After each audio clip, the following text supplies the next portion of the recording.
तो what is investment multiplier, page number 105 S के अग्रवाल में मैं रीड कर रहा हूँ. Investment multiplier is a measure of effect of change in investment on national income. If investment is increased by 10 crore and if consequent increase over time income is 30 crores, the value of multiplier is 3, that is 30 upon 10. मतलब investment multiplier क्या बोलता है कि आज आप market में जितना invest कर रहे हो वो आपको आपकी इनकम में कितना फर्क करके देगा, मतलब आपकी इन्वेस्टमेंट कितने टाइम्स मल्टीप्लाई होगी ये आपको बताएगा. इसमें भी सेम कंसेप्ट है, बहुत सारी साइकिल्स होती है. पहली साइकिल में अपन कुछ पैसा इंट्रोड्यूस करते हैं, फिर उस साइकिल से कैसे कैसे कंसेप्ट आगे बढ़ता है अपन वो पढ़ना चालू करेंगे. तो वैल्यू ऑफ मल्टीप्लायर मैं नीचे रीड कर रहा हूँ, पहले मैं रीड करूंगा आप लोगों के साथ, आप लोग भी ध्यान से वर्ड बाय वर्ड रीड करेंगे, फिर अपन बाद में समझेंगे कि ये कंसेप्ट है क्या. In our explanation of equilibrium level of income, we have assumed that the amount of investment is constant at all levels of income. In numerical illustration, we have taken the amount of investment as 40 crore.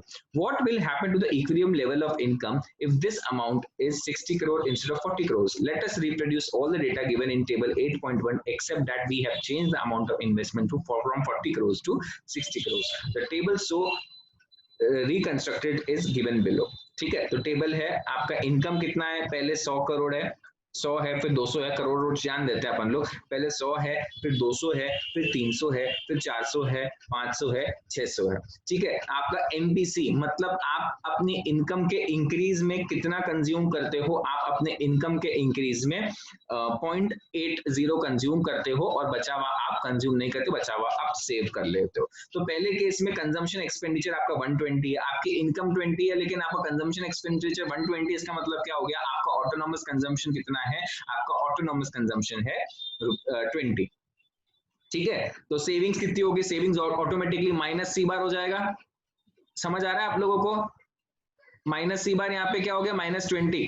महक और देवांश, हाँ, तो आपकी investment कितनी है, यहाँ पे question में investment को कांस्टेंट रख के उन्होंने बोला है कितनी है, 60 है. तो एग्रीगेट डिमांड सी प्लस आई आप करोगे, यहाँ पे दिया हुआ है 180 है, और एग्रीगेट सप्लाई कितना है, इनकम आपका एग्रीगेट सप्लाई मतलब आपका नेशनल इनकम, इनकम है आपका 100. तो आप क्या हो, आपकी एग्रीगेट डिमांड ज्यादा है और एग्रीगेट सप्लाई कम है. तो क्या होगा, एज ए इफेक्ट अपन ने देखा था जब आपका एडीएएस से बड़ा होता है तो क्या होता है, आप डिमांड को मीट करने के लिए जो सप्लायर्स होते हैं इकोनॉमी में वो लोग क्या करते हैं, वो लोग अपना प्रोडक्शन बढ़ाना चालू कर देते हैं, जिससे क्या होगा, प्रोडक्शन बढ़ेगा तो धीरे धीरे इक्विलिब्रियम लेवल पे आपके वो मीट हो जाएगा. कब तक ऐसा प्रोसेस चलता रहेगा, जब तक आपका एडी आपके एएस से इक्वल नहीं होता. तो आप देखो सेम चीज हो रही नीचे, फिर जब आपकी इनकम 200 हुई, फिर आपकी इनकम 300 हुई, इसी तरह 400 500 600 इधर तक पूरी इंक्रीज. तो तब ये सिस्टम कब तक चल रहा है, जब तक आप इक्विलिब्रियम पे नहीं आ जाते. तो जैसे आप 500 लेवल ऑफ इनकम पे पहुंचे, आपका कंजम्पशन एक्सपेंडिचर जो है उसमें कितना है, एमपीसी आपका 0.8 है.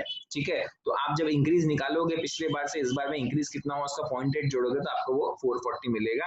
ठीक है, उसके बाद आपने नोटिस किया कि जब आपका AD is equal to AS का बोला है 500 लेवल ऑफ इनकम पे, मतलब क्या है, आपका इक्विलिब्रियम लेवल इज 500. तो इनका क्या बोलना है, इनका ऐसा बोलना है कि अपन ने पिछली टेबल पे अपना इक्विलिब्रियम लेवल आया था, टेबल नंबर 8.1 निकालोगे आप लोग, पेज नंबर 103 पे. पिछले वाले टेबल में जब आपने अपना इन्वेस्टमेंट कितना लिया था, 40 लिया था, तब आपका इक्विलिब्रियम 400 आया था. और अभी आपने सिर्फ 20 करोड़ से क्या बढ़ा दी, 20 करोड़ से आपने क्या बढ़ा दिया, अपनी 20 करोड़ से आपने अपना इन्वेस्टमेंट बढ़ा दिया. तो आपका इक्विलिब्रियम कहां पहुंचा, आपका इक्विलिब्रियम 400 की जगह 500 हो गया. मतलब इन्वेस्टमेंट आपने 20 उससे बढ़ाई तो आपका इनकम कितने से बढ़ गया, 100 से आपकी नेशनल इनकम बढ़ गई इक्विलिब्रियम लेवल की. So in table 8.2 as compared to 8.1, investment has increased by 20 crore. What difference is this 20 crore has made to the equilibrium level of national income? The equilibrium level of national income has increased by 100 crores. It is 5 times the increase of investment. In other words, आपकी investment बढ़ी कितनी बार, आपकी investment बढ़ी सिर्फ 20 करोड़ से, लेकिन आपके national income का जो इक्विलिब्रियम है वो 100 करोड़ से बढ़ गया. मतलब क्या हो गया, आपका इन्वेस्टमेंट मल्टीप्लायर कितना है, आपका इन्वेस्टमेंट मल्टीप्लायर है 100 divide by 20, that is equals to 5. तो इसको बोलते हैं investment multiplier. The exact term is investment multiplier. It is defined as increase on national income as a multiple of given increase in investment. मतलब आप जितने बार investment increase करोगे तो आपकी आपकी नेशनल इनकम कितने टाइम्स मल्टीप्लाई होगी. मतलब आपकी नेशनल इनकम कितने टाइम मल्टीप्लाई होगी जब आप अपना इन्वेस्टमेंट इंक्रीज करोगे. समझ में आया देवांश?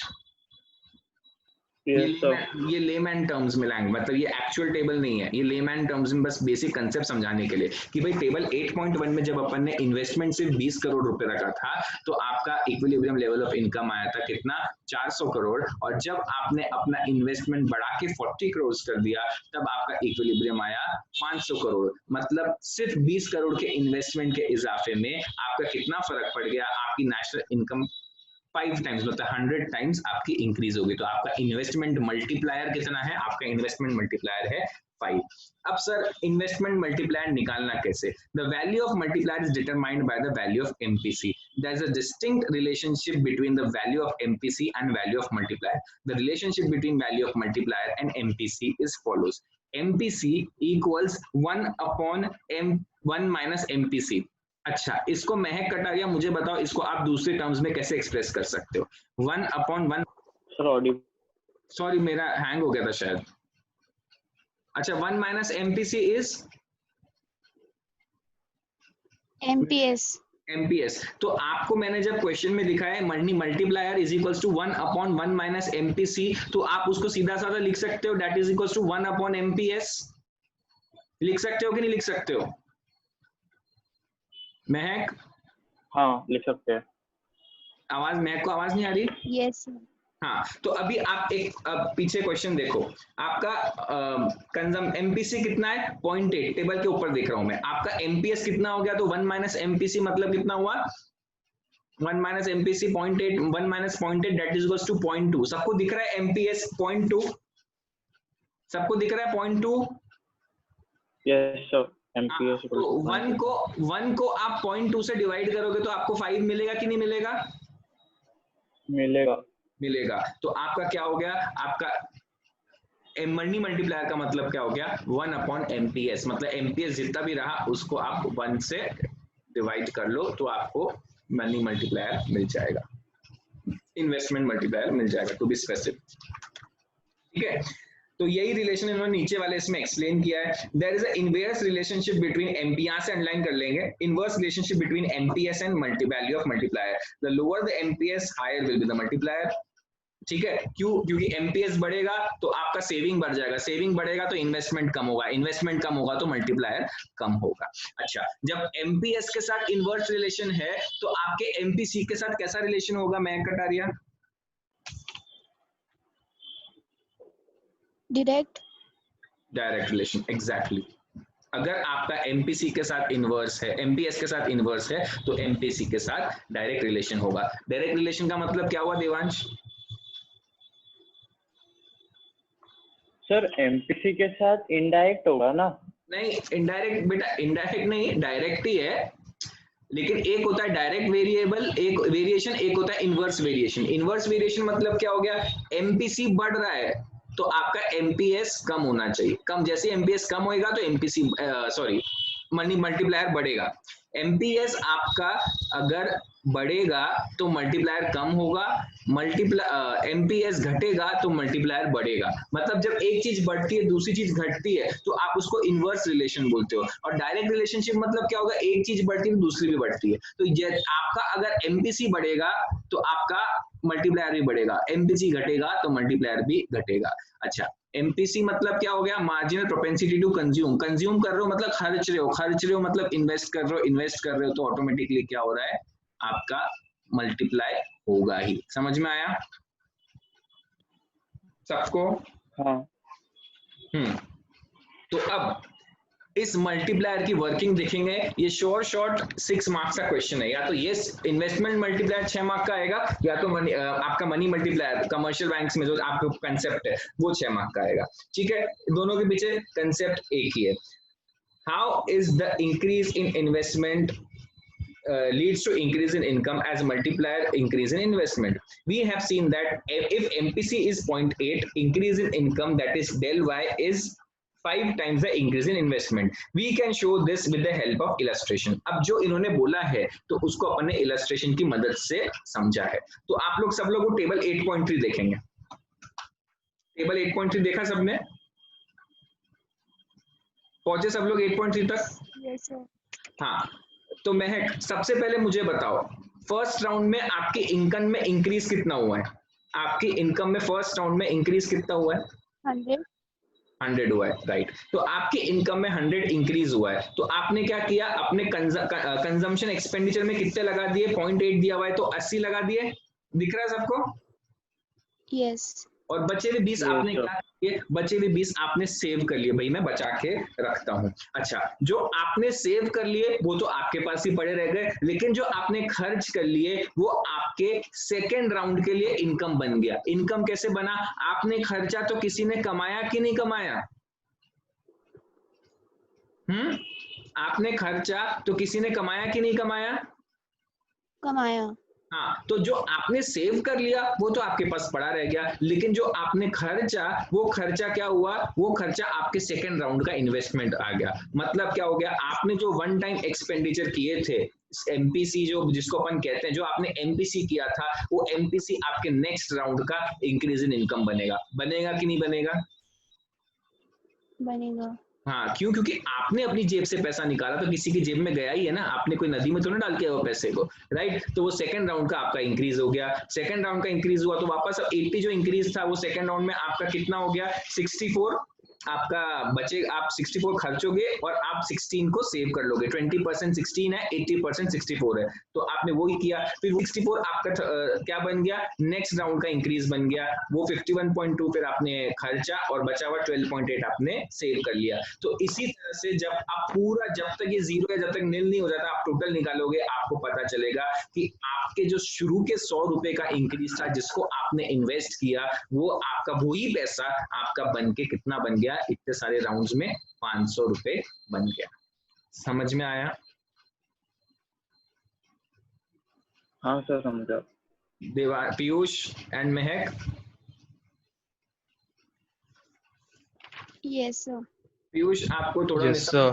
भी होंगे लगे तो शुरू में जब लेट ज्वाइन हुए तो हो सकता है आपका थोड़ा बहुत मिस आउट हो गया होगा. मैं वो लेक्चर भेज दूंगा. मैंने चैप्टर 4th वाला लेक्चर भी डाल दिया है आज ग्रुप पे आप लोगों के. आप लोग लिंक चेक कर लेना उसके, ठीक है? तो पेपर में ऐसे पूरा टेबल बनाना है क्या? हाँ, एक टेबल है. ये वाला टेबल ही बना लेना. 100 और ये 80 और 20 वाला, ये बेस्ट रहता है टेबल. ये वाला टेबल इधर भी काम आ जाता है. ऐसा सही कुछ सिमिलर टेबल आप उधर भी बना सकते हो. तो ये टेबल, इसी के वैल्यूज देख लो. आपको वैल्यूज फिर कैलकुलेट करने की जरूरत भी नहीं पड़ेगी, बिकॉज यू नो कि क्या वैल्यूज है. ठीक है? तो पीछे पलटेंगे. Size of investment multiplier. The size of investment multiplier depends upon the value of MPC. The higher the value of MPC, more is the size of multiplier. The value of multipliers vary from 1 to infinity. अगर आपका MPC is equals to 1, तो multiplier 1 upon 1 minus MPC that is equals to 1 upon 1 minus 1. तो आप zero को किसी से भी divide करो, जीरो डिवाइड होता है क्या?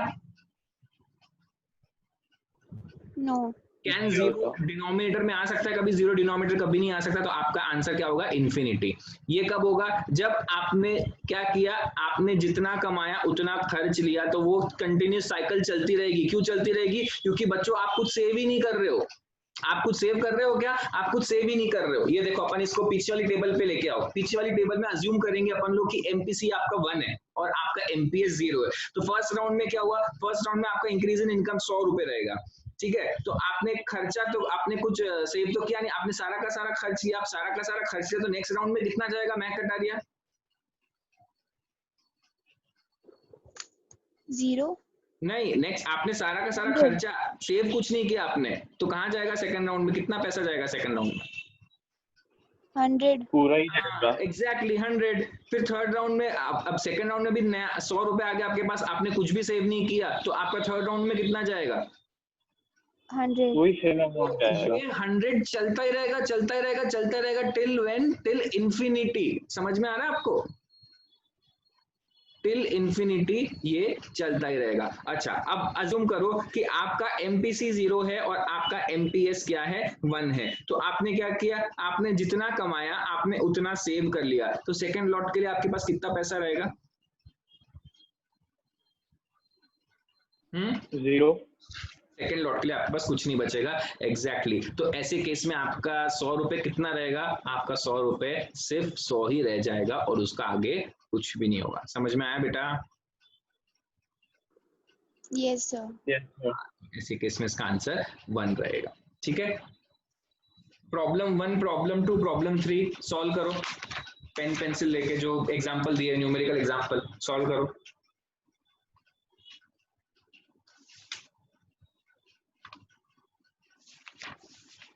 नोटबुक्स है आप लोगों के पास, ऐसा मैं अज्यूम कर रहा हूँ।